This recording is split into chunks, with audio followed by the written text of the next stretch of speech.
जीवनाच्या वाटेत सर्वांसोबत जायच आहे, काही आपलं देण आहे, काही त्यांचं घेण आहे.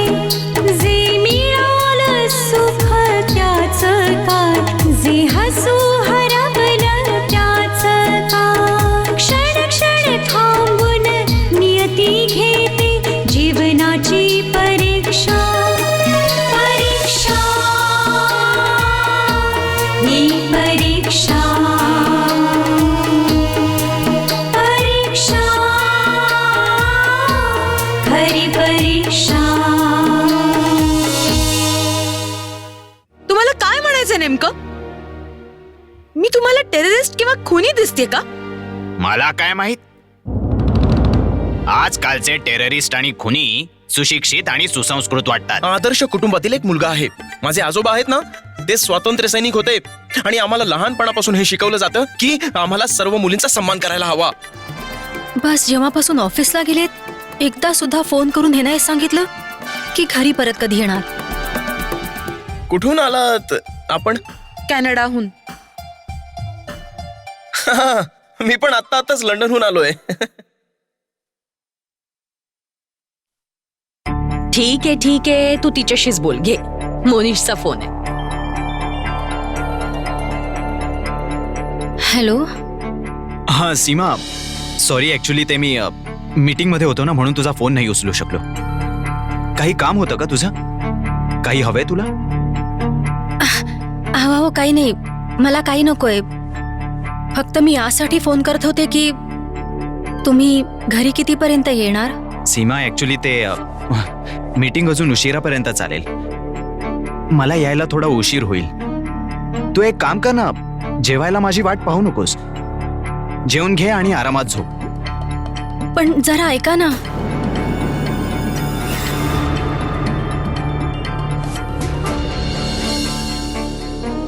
बघितलंस सीमा, आज पहिल्या दिवशीच मोहनीश किती मन लावून काम करतोय ते. हो ना. अच्छा, एक गोष्ट सांगू तुला. मोहनीशने जेव्हा तुला फोन केला ना, तेव्हा तुझा फोन बंद होता किंवा लागत नव्हता. मग त्याने मला कॉल केला आणि सांगितलं की ज्यावेळी सीमाने मला फोन केला त्यावेळी मी मीटिंग मध्ये बिझी होतो आणि तिचा फोन मी उचलू नाही शकलो. आणि त्याला वाटलं त्याने जेव्हा फोन केला तेव्हा नाराज होऊन तू त्याचा फोनच उचलला नाहीयेस. हॅपी? चल बेटा, आता तरी जेवून घे ना. नाही मम्मी, मला भूक नाहीये. दुपारी पण बरीच उशिरा जेवले होते.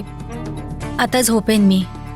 ठीक आहे, तुला जेव्हा भूक लागेल ना तेव्हा नक्की खा. हा, good night mummy. Good night.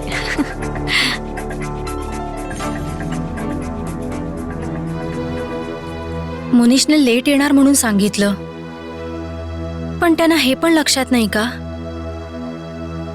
की लग्नानंतरचा आज आमचा पहिला दिवस आहे. कोणी हा दिवसही विसरू शकतं का?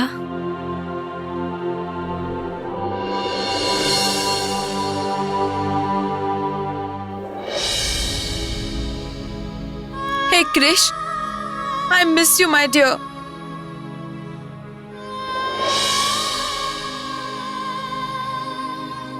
तुला तुझ्या बहिणीची आठवण येते की नाही? अरे असं काय बोलतेस तू भारती? मिस नसतं केलं तर तुला फोन थोडीच केला असता. आणि सांग, कशी आहेस तू? तिकडे सर्व ठीक आहे ना? नाही क्रिश, डॅडने हिंदुस्थानाचं जे रंगून वर्णन केलं होतं ना, तो तर बेरंग आहे. जे कॅनडात आपण एवढ्या वर्षात कधीच पाहिलं नव्हतं ते एका रात्रीत माझ्या समोर आलं. काय झालं भारती? हे असं का बोलतेस तू? मला काही समजत नाहीये. अगं भारती, तू गप्प काय आहेस? तुला माझी शपथ, खरं खरं सांग तुझ्या बरोबर काय झालंय? ओके क्रिश, मी तुला सांगते, पण मला प्रॉमिस कर की तू मॉम डॅडना काहीही सांगणार नाहीस? हो पण झालंय काय? पहिले प्रॉमिस कर, मग सांगते. अच्छा ठीक आहे, मी प्रॉमिस करतो, पण कमीत कमी मला तरी सांग काय झालं ते.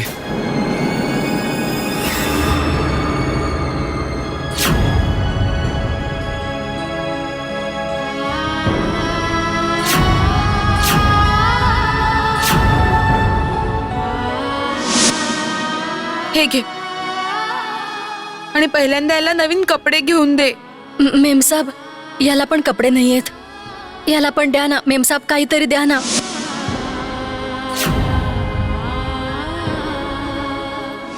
बाईसाहेब दया करा हो. माझा मुलगा मेलाय.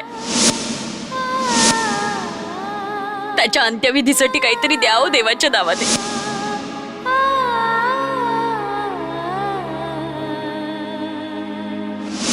त्या भिकारणीचा मुलगा ना रोज कोणत्या ना कोणत्या नवीन चौकात मरतच असतो. म्हणजे त्या बाईचा मुलगा मेला नाहीये मॅडम. ही तर नवी स्टाईल आहे हिंदुस्तान मधल्या भिकाऱ्यांची. हे बघा मॅडम, 500 रुपयांसाठी ना उगाच कटकट करू नका. काय? 500 रुपये ना तुमच्या त्या डॉलर समोर काहीच नाही हो. अरे पण डॉलर फुकट थोडीच असतात. हे बघा मॅडम, धंद्याच्या टायमाला डोकं फिरवू नका.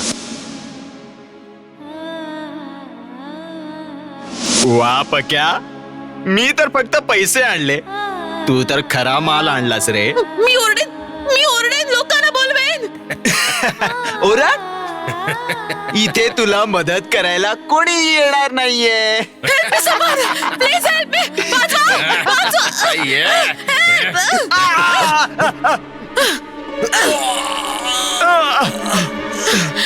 अरे पळतो कुठे?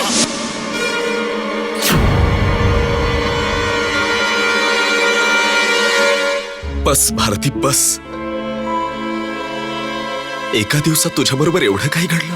हो क्रिश, माझी आता अशी कंडिशन आहे की चहा प्यायला पण पैसे नाहीयेत. भारती आता फार झालं. आता मी तुला तिथे 1 मिनिट सुद्धा थांबू नाही देणार. मी आता जाऊन डॅडना सांगतो आणि तू परत यायची व्यवस्था करायला सांगतो. नो क्रिश, काय बोलतोस तू? तूच आता प्रॉमिस केलं होतंस ना मला की तू कोणाला काही सांगणार नाहीस. भारती प्लीज, तुझा हट्ट सोड आणि तू परत ये. अरे क्रिश, तू इतका अपसेट का होतोयस? तू मला आता धीर द्यायला हवास, माझा धीर खचवू नकोस. मी ज्या ध्येयामुळे इंडियामध्ये माझी ओळख शोधायला आले ती मी पूर्ण करूनच कॅनडाला परत येईन. मग याच्यासाठी कितीही अडचणी आल्या तरी चालतील मला. चल, तू तुझी काळजी घे. And I really miss you. Bye.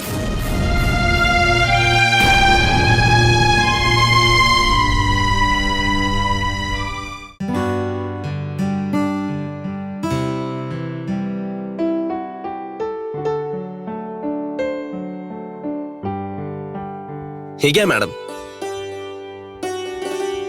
मी तर नाही सांगितलं. हे तुमच्या त्यांनी पाठवलीये.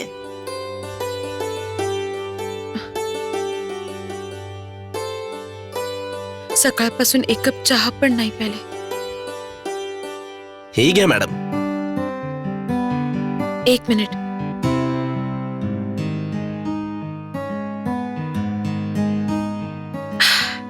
Thank God. हे घे. पैसे राहू द्या, साहेब दोन्ही चहाचे पैसे एकत्र देतील. अरे ते का माझे पैसे देतील? मी त्यांना ओळखत सुद्धा नाही. हे घे, पकड. हा. अरे मॅडम, हा तर नाही चालणार. हा तर नकली आहे. नकली नाहीये. दिस इज आय मीन हे डॉलर आहे. डॉलर तुझ्या चहाच्या किमतीपेक्षा खूपच जास्त. कुठला पैसा कमी जास्त आहे ते तर मला माहित नाही, पण हे पैसे इथे नाही चालणार. माझ्यासाठी तरी हे खोटेच आहेत. हे घे भैया, 2 चहाचे 10 रुपये. अरे माझ्या चहाचे पैसे तू का देतोयस? कारण तुझ्याजवळ फक्त $1 आहे आणि या बिचाऱ्या चहावाल्याला तू काहीच कामाचा नाही. ठीक आहे भैया, हे डॉलर त्यांना द्या. It's okay. एका चहाचा $1 देऊन तू हिंदुस्थानामधील मनी व्हॅल्यू वाढवतेस. तू ठेव, हे is not a problem. Problem मला आहे. जर तू हा डॉलर घेतला नाहीस तर मला चहा प्यायचा नाहीये. ठीक आहे भैया, आता मॅडमला $1चा चहा तर पाच. थँक्यू.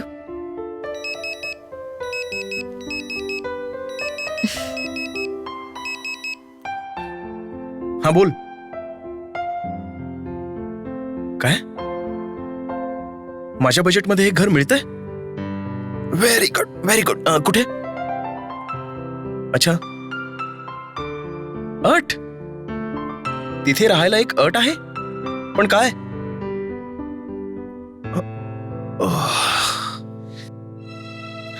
अरे यार, चल ठीक आहे, राहायचंय तर काहीतरी प्रयत्न करायलाच हवा. Okay, I try. Bye, thanks.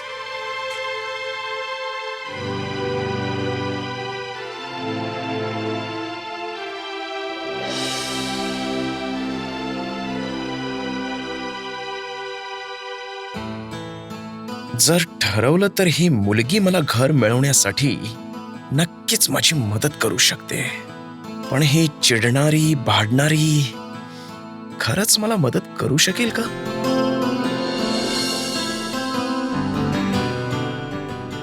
हिच्याशी एकदा बोलून पाहावं का?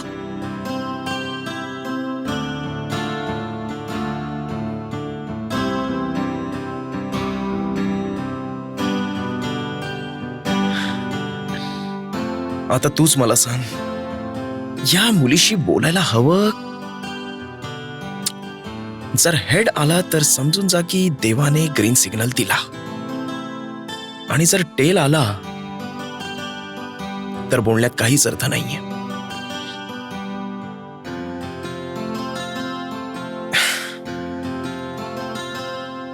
अच्छा सांग, हा डॉलर जर टॉस केला आहे तो हेड्स आला असेल का टेल्स? हा काय पोरकटपणा आहे? मला नाही माहित आणि मला सांगायचंही नाहीये. अरे कम ऑन प्लीज यार, जर तू सांगू शकलीस तर कदाचित माझ्या मनात जे टेन्शन आहे ते दूर होऊन जाईल. कम ऑन प्लीज, हेड्स की टेल्स सांग तर खरं.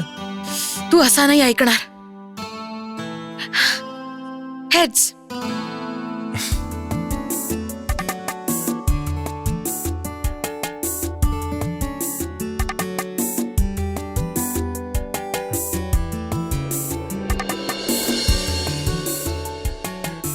हेड्स म्हणजे हीच मुलगी माझी मदत करू शकते.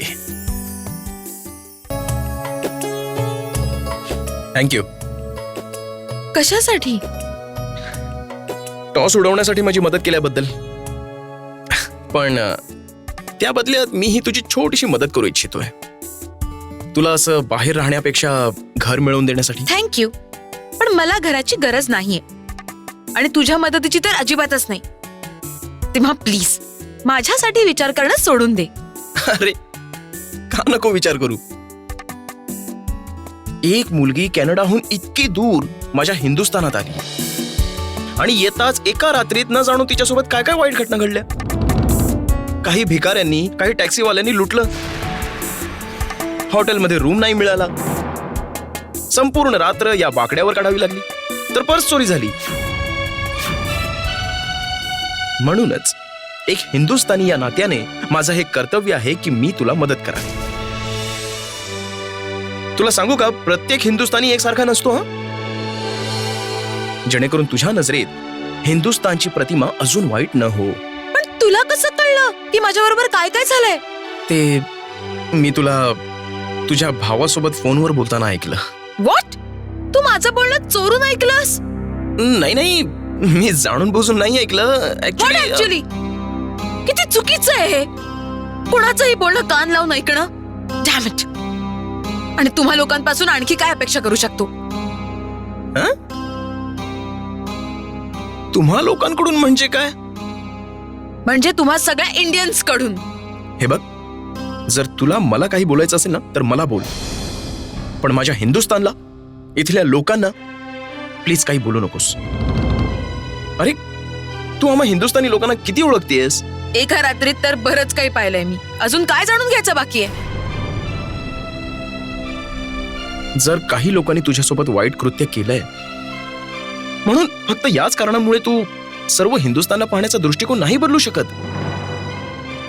अरे इथल्या संस्कृतीला, इथल्या परंपरेला, इथे येणाऱ्या पाहुण्याला आम्ही देव मानतो. आणि इथे एक वेळा येणारा पाहुणा असं होऊच शकत नाही की तो परत येणार नाही. कारण त्याला या देशामधून इतकं प्रेम मिळतं की तो कधी विसरू शकत नाही. अशा किती इंडियन फॅमिलीज आहेत ज्या परदेशात आपल्या हिंदुस्थानासाठी अश्रू ढाळतायत. या देशाच्या मातीत असा रंग आहे जो आपल्या रंगात कोणालाही सामावून घेणार नाही. असं होऊ शकत नाही.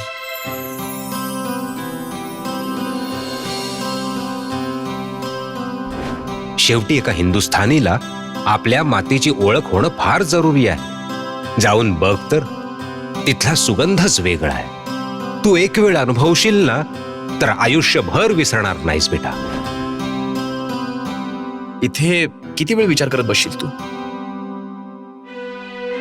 मी स्वतःसाठी तर घर शोधतोयच. जर पाहिजे असेल तर मी तुझ्यासाठी सुद्धा घराची व्यवस्था करू शकतो. घराची गरज तर आहेच मला, पण आता तर इथे कोणत्याही अनोळखी व्यक्तीवर विश्वास ठेवायला भीती वाटते. हे बघ, एक वेळ डोकं शांत ठेवून विचार कर. काय तू अजून एक रात्र या बाकावर काढणार आहेस का? नाही, मला काही हौस नाहीये की इथे एक रात्र काढावी, पण मी माझ्यासाठी घर स्वतः शोधेन. All the best.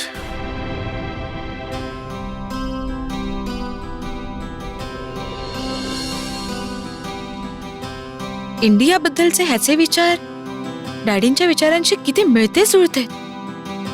मला याच्यावर विश्वास ठेवायला हवा होता का?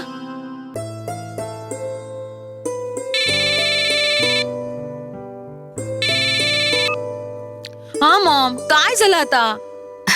अगं काही नाही भारती, झोपायला आले होते ना मी, म्हणून म्हणलं की तुझा आवाज ऐकावा, तरच मला नीट झोप लागेल ना. कशी आहेस तू बाळा? ऐकलास माझा आवाज? मी अगदी मजेत आहे. मी सांगितलं ना नको घेऊ सुगास tension. I am absolutely fine. आणि हो, तुझ्या हातचा बनवलेला नाश्ता पण मी खाल्लाय. ठीक आहे, आता मस्त पैकी झोप. चल ठीक आहे, आता मला तुझी काळजी नाही. माहितीये, आज ना मी तुझ्या नावाने माझ्या कृष्ण कन्हैयाला प्रसाद चढवलाय आणि त्यानं विनंती केलीये की तुझ्याजवळ असा कोणीतरी पाठवा जो तुझी काळजी घेईल, रक्षण करेल, नीट लक्ष ठेवेल.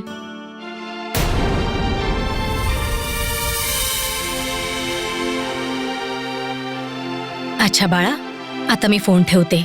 आपली काळजी घे हं. हो मॉम. Good night. अगं नाही, तुझ्या इथे तर गुड डे ना. बाय बाळा. Okay bye, good night, love you.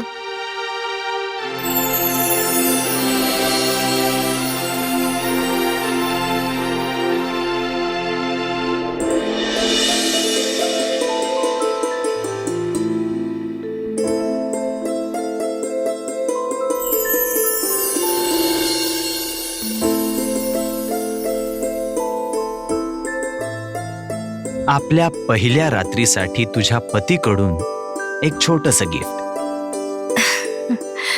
उघडून नाही पाहणार? हो.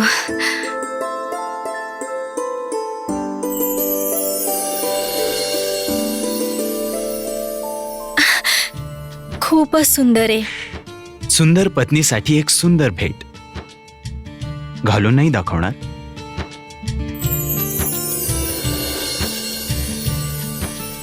तुम्हीच घाला ना. ओके.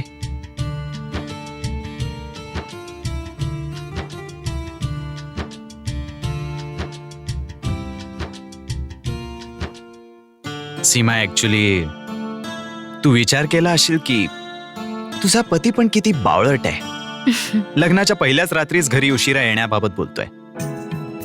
पण ऍक्च्युली मला तुला सरप्राईज द्यायचं होतं.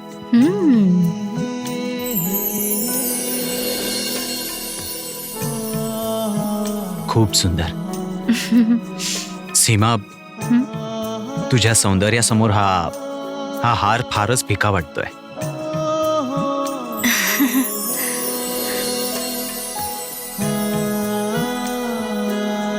माहितीये, मला कल्पनाच नव्हती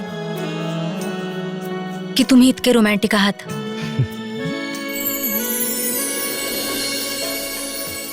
सीमा, ही सगळी तुझीच जादू आहे. तुझ्यासारखी पत्नी असेल तर कोणीही वेडाच होऊन जाईल. बस बस बस बस बस आता प्लीज.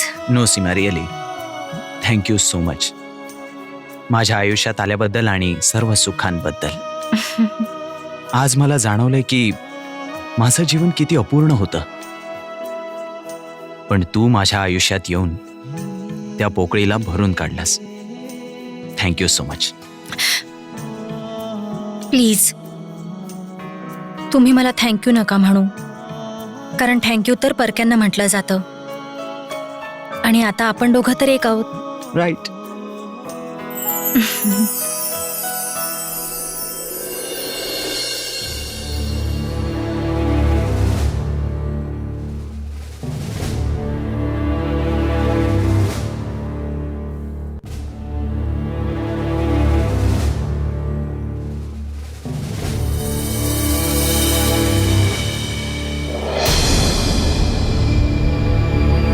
अर्धी रात्र उलटली आणि मोनिश अजून नाही आले.